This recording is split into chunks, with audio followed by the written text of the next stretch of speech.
Hey guys, so welcome back to our channel, and I'm sure you guys know that one of the biggest things that we've always wanted to do is to give youth the platform to speak up and to speak about the things that they do in a modern way and also inspire the youth. And today we have somebody that has inspired me from my debate years. I've known this guy for like about 3 years, and I've always known him from the top rooms when I was in the bin rooms because he's such a great debater.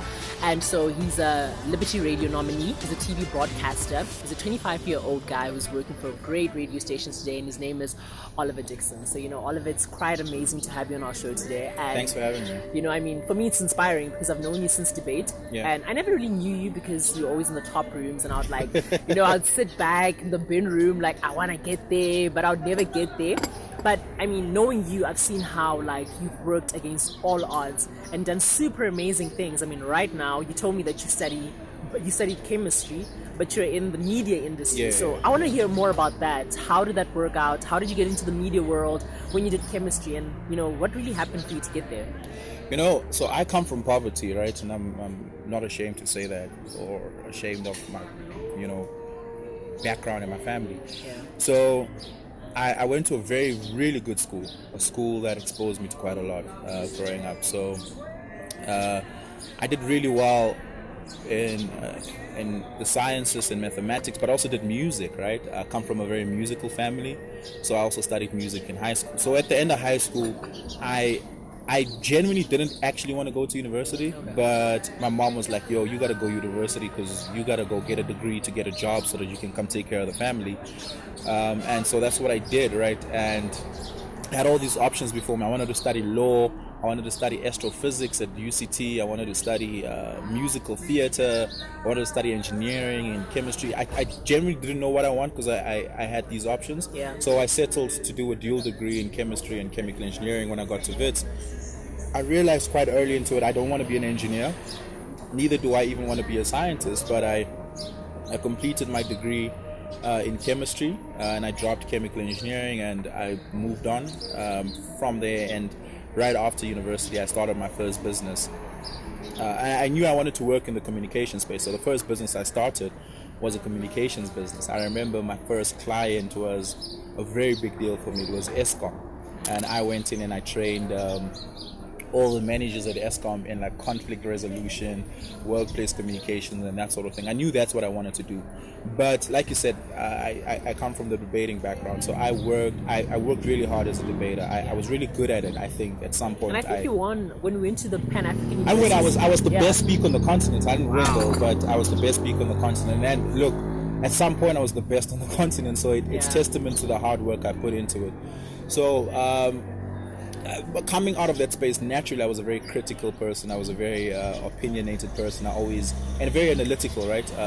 And so what I did was I used to there's a lot happening in our country, a lot happening in our country, and I had an opinion about these things, and I used to go on these incredibly long rants on Facebook saying, yo, I hate this and I hate that, and we should do this and we should do that, and this is how we should fix this problem, and having all of these opinions, they fell on deaf ears. It's Facebook, it's a black hole of critical thinking. So I started writing columns. I wrote for News 24 a lot of columns, and for other publications, but primarily for News 24. And my columns did really well. People engaged it, people engaged me out of that.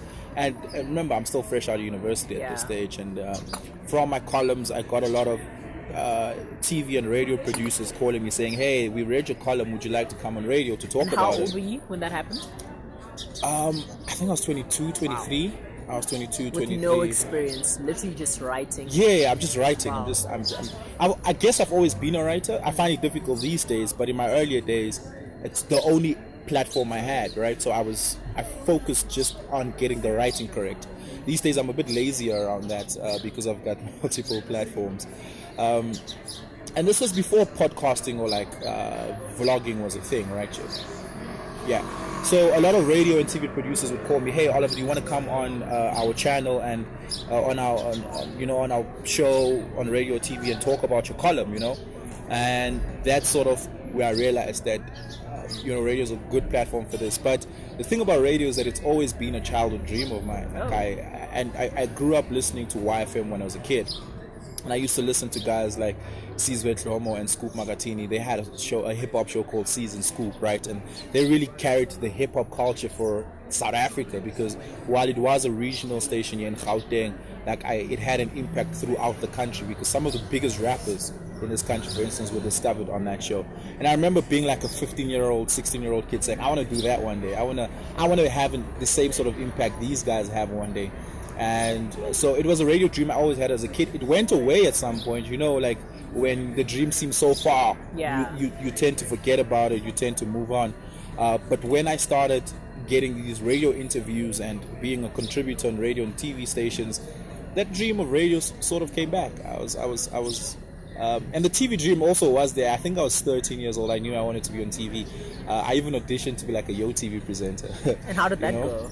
Bad, really bad.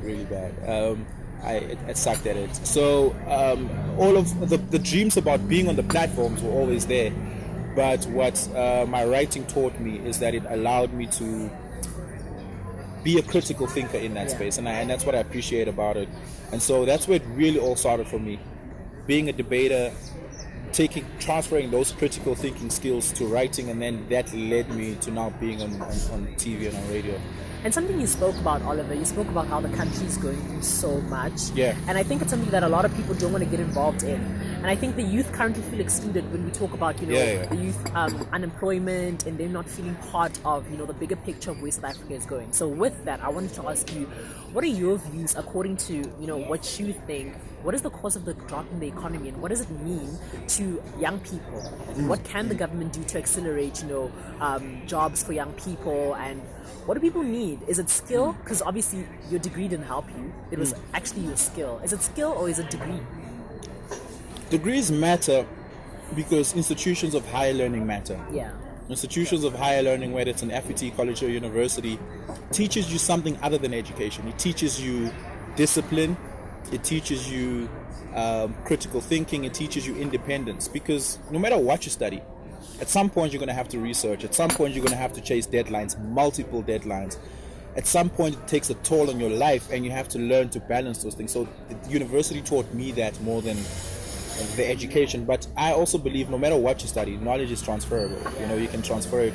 Think about the fact that most people who graduate with engineering in this country aren't engineers. Yeah. They end up being bankers and investment bankers and a bunch of things, right?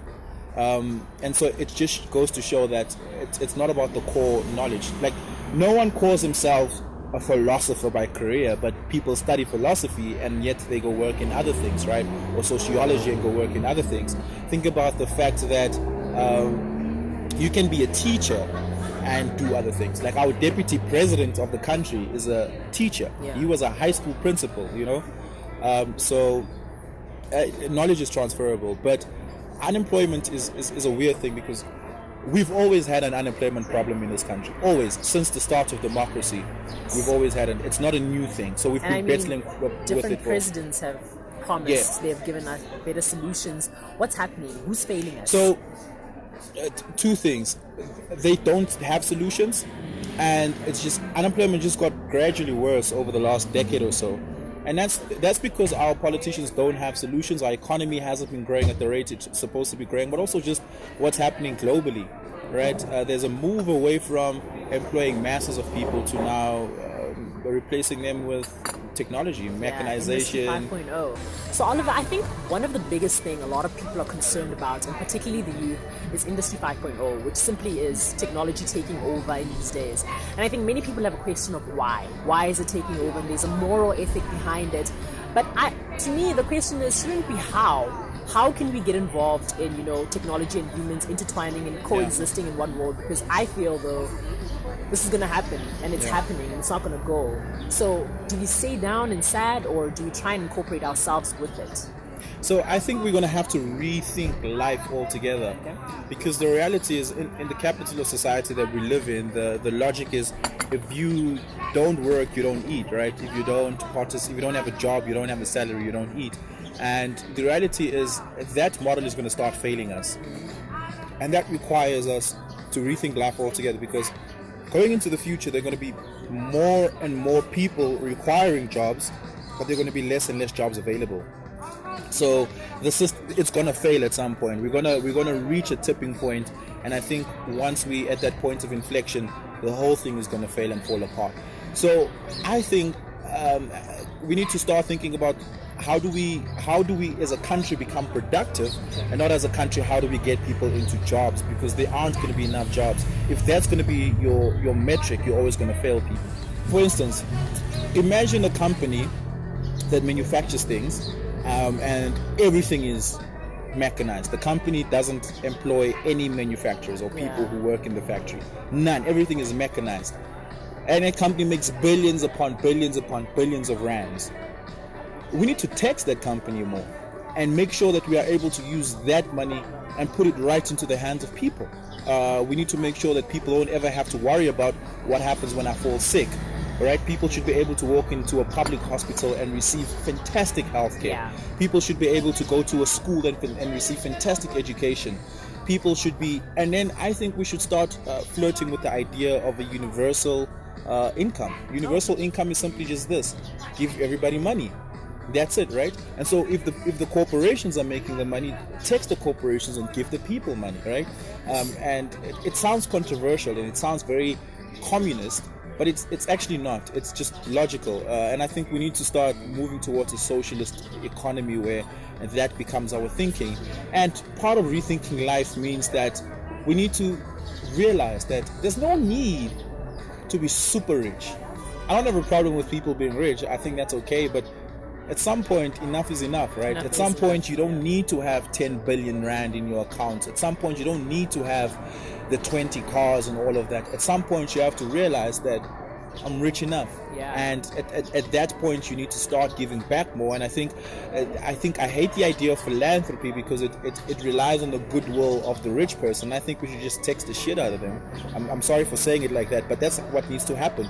We need to start saying, you've got too much money. You don't need to have $10 billion, right? There are people that need it more, and redistribute that wealth. And I think that way, poverty is no longer an issue. Can you imagine if the 10 richest people in South Africa, for instance, gave half of their money to the government to just build hospitals and schools? But what if people feel like they don't have to? What if they feel like we don't want to? Are we just going to then enforce this rule? That I think there are going to be people who sort of, because the reality is you're a billionaire because you're selfish, and there's no way you can be a billionaire and not be selfish, because if you weren't selfish, you would have just redistributed that money a long time ago. And then billionaires, pacifiers, were saying, look, but I spend so much money in Africa. I spend so much money in poor areas. Yeah, you spend a lot, but it's not enough. Right? You spent and you're still a billionaire. That can't be a thing, right? So I think we're going to need to start thinking like that, because once we realize that there's no need to be that rich, we start realizing that, and we start asking the question of how do we get people out of poverty? Because economics is a zero-sum game. There's only so much money in the economy, and for every rand you gain, someone lost a rand, right? And so imagine for every billion you gain, people as a collective lost a billion. Now imagine having 10 billion. Do you get what I'm saying? And if you take that money and give it to the people where it was lost, I think you start equalizing the playing field, giving everybody a decent chance at being alive. And unemployment only matters insofar as people are poor. Poverty is only a thing insofar as people can't access things that are important, like healthcare, jobs. Healthcare, education, food, sanitation. So basically, what you're assuming is that the only reason people need a job is because they need to get basic needs. Yeah, and if we can give those basic needs, there's no need for a job. Okay. Do you get what I'm saying? I get you. Yeah. I think that's quite true, actually, because many people just need a job to get money and to supply for their families, etc. Yeah. And another thing you spoke about the power of social media and how, you started blogging and you put on Facebook, and a lot of people didn't really interact with you until you went to YouTube. So we have a thing right now currently happening in Sudan where there's a huge revolt and there's a huge uprising, but no one knows about it because the internet is cut off there. So what I want to ask you, Oliver, is that how does that really impact everyone else? Why is no one really caring about what's happening in Sudan? Is it because of the internet shortage? Is it because the internet is cut out? Or people just simply don't care because it's in Africa? No, it can't be because the internet is cut off. Obviously, cutting off the internet is a humanitarian crisis in itself, but you and I know about it. So, we can't be like, the internet's cut off, people don't know about it. Then how do you and I know, you know? Those two things can't both be true. I think it's just people not caring. I honestly think nobody gives a damn about what's happening in Sudan. And to be quite honest with you, it's because Sudan is an African country. That's the only reason. Neither do I think social media is going to change in anybody's attitude towards Sudan. But wouldn't you agree that posting something makes you stand in solidarity? Look, I do think people should, because I think you and I knowing about it means that you and I can be more aware of draconian actions from the government that can lead to that. So you and I would, for instance, prevent that from happening in South Africa, or prevent that from happening in Botswana, Lesotho, Swaziland, right? Yeah. But I think it carries that sort of social good, and it just matters that you and I know. Maybe you and I can rally our government to start acting. Maybe we can ask the South African government to be like, yo, go there, do something, you know, talk to your partners. You're sitting at the United Nations Security Council as a member of the Security Council, do something. You've got some power. You know, you're chairing SADC at the moment, do something. I think social media can lead us to that, right? And because social media is no longer that other thing over there, it's mainstream media now. Yeah, social media is mainstream, life. right? Yeah. We interact with our leaders on social media. I think it takes us a step closer towards, significantly closer towards changing the situation in Sudan. But because Sudan is so far removed from you and I, no one people care about what's happening around them immediately, right? We may care, shame, at Sudan, hey? But people can't even point you Sudan on the map right now. How do you expect them to care about actually changing the people's lives? And whose fault is that? Is it our fault that we're not educated enough about Africa, that we're not involved, we don't want to get to know? Whose fault is it that you don't know? Everybody's fault, man. I think the education system fault. I think also we live in a very xenophobic country, you know. That's the other thing. So nobody really gives a damn. I think it's capital's fault, and I think it's the media's fault. The media also is like, it's not America, or it's not Paris. Paris, you know. So we don't really care. But you know, so it is of our volition to demand more from our media. It is our duty to do more. You get what I'm saying? An interesting story. So I went to Nigeria a couple of years ago, and I when I landed in Nigeria, I went to Nigeria at the worst possible time as a South African, because it was while there was xenophobic attacks happening here at home. So I got to Nigeria, and all the Nigerians I interacted with, the minute I landed there, saw my passport, and like, oh, you're from South Africa. You know, we don't like what's going on, what you guys are doing to our brothers and sisters, and they were expressing this to me. But I remember one particular story. I interacted with the vice chancellor of a particular university, and he said to me, when I was in school, primary school, we used to donate our lunch money to Mkonto Wesizwe, just so that they can afford to fight the armed struggle. And he was like, we didn't know much about what was happening, but we cared enough. We knew it was our brothers and sisters getting killed by an oppressive government. And so every day, our lunch money, we donated that to the ANC, to the underground struggle. And part of that donations, because it ended up in hundreds of thousands and millions of rands, right? That the Mkonto Wesizwe and the ANC was able to use to fight the underground struggle, the PAC as well. And that story struck a chord with me, because it was like, these were people who didn't know much, but yet they got themselves but involved. They cared enough. Yeah. And I wonder what's missing between the care they had versus the lack of care we have today, because the Chibok girls went missing. We posted hashtag bring back our girls, and that was but it. I didn't take out a rand. I don't know if you did, but nobody donated to anything. I actually just typed bring back our girls, and then I what forgot I'm saying? about Can you see the massive difference in I don't how even think people know if the girls are back. Some of them are back. Some of them are back. Not all of them are back. But do you see what I'm talking about? Now, similarly, we don't even know who the underground forces are in Sudan that are trying to protect the civilians right now, right? We don't know that. But even if we were to know, We're just going to shrug out. It's like Israel and Palestine, right? Yeah. We could be donating to Hamas right now, but we're not. And it's simply a lack of wanting to do something because it's too far away from us. We can't relate to it in the immediate. But recognize the outrage you and I had during Fees Must Fall, Yes. and yet in Sudan more people are dying and we're less angry. It's because it's not people we know in the immediate, and I think that's why we're sitting in the situation we are right now. And currently, I'm sure you know about the trend, the hashtag Mabena. I'm sure you know. So Mabena is a guy that never ceases to disappoint. Would you count yourself as a Mabena? Yeah, man. Straight up. Yo, man. Like, what I like about Mabena is that he didn't stop, right? He tried and he tried again. So if you fail, bro, just keep trying. Keep trying. But my chat was... There's so many things I'm still currently failing with. But what I hated about that video was that before he even started, Mabena disappoint me again. So already people are expecting him to fail. They're expecting you to disappoint again. How do you think Mabena can overcome that? There's so many people in our lives. There are so many people in our lives right now waiting for us to fail, waiting for us to disappoint, expecting us to disappoint. Oliver, disappoint me again. You get what I'm saying? And just never mind them, bro. At some point you're going to overcome. And then those same people are going to turn around and be like, I knew you could do it. Yo, I was behind you. And I'm like, nah, you're not. Get the hell out of here. You weren't behind me. It's people are always going to, want to take shine for I love what you your said. glory. Isn't it crazy how people want to get associated with you according to what you have, not really who you are? So we want to get to know you because we know Oliver is a great speaker, not because of what he really has to offer. Yeah. So people want to get attached to your success. Yeah. Is that a problem? I don't know. I certainly have seen like a lot of people do that in my life. It's everywhere. It's from family to old friends who suddenly hit you up.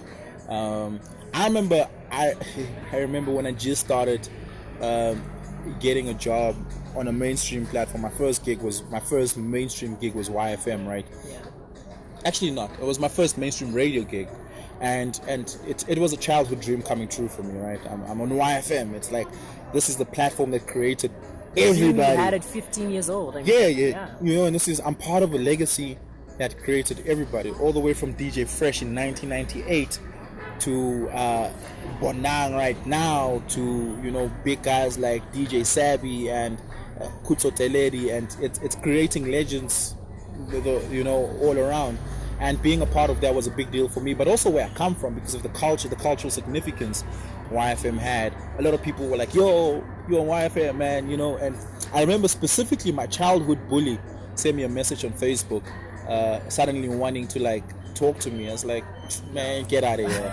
That was like a really like special moment for me, because it was like, it's coming back. Karma works. Mabena. Yeah. Right. So it definitely, man. Look, everybody will go through. Sometimes the obstacles you'll face won't even be external. It will be your own internal. It'll be your own people. Yeah. Really, and sometimes even inside of you, right? Yes. You'll start suffering things like imposter syndrome. Yes. Where you'll feel like, why am I here? I'm not good enough. I don't deserve this. Yet you worked for it all your life. Or maybe you look around you and you're like, wait, my idols are now my colleagues. My idols are now my peers. And and it makes you feel as though you're not ready or you're not good enough, and then you start doubting yourself. Yeah. But the reality is you worked hard, bro. And I think it's important that one of the first dragons we slay is ourselves. Yeah. From our anxiety to our depression to our self-doubt, before we slay every other dragon, is the dragon inside. To believe that I deserve this, I will. It's mine. And also, it's something I learned when we were in the UK, At some point, you get nervous to think, wow, I'm in parliament. Yeah. But then you sit and realize, I'm here because, in a way, these people are my peers. So I deserve to be here. It's a space where I can relate to. But when you think about it that way, it looks like you have pride.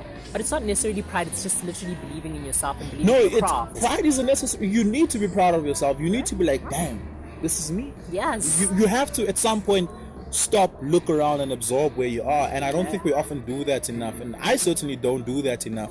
And the day you do it, you've come so far that you get shocked even. And then the anxiety really comes and you're like, what if I mess up?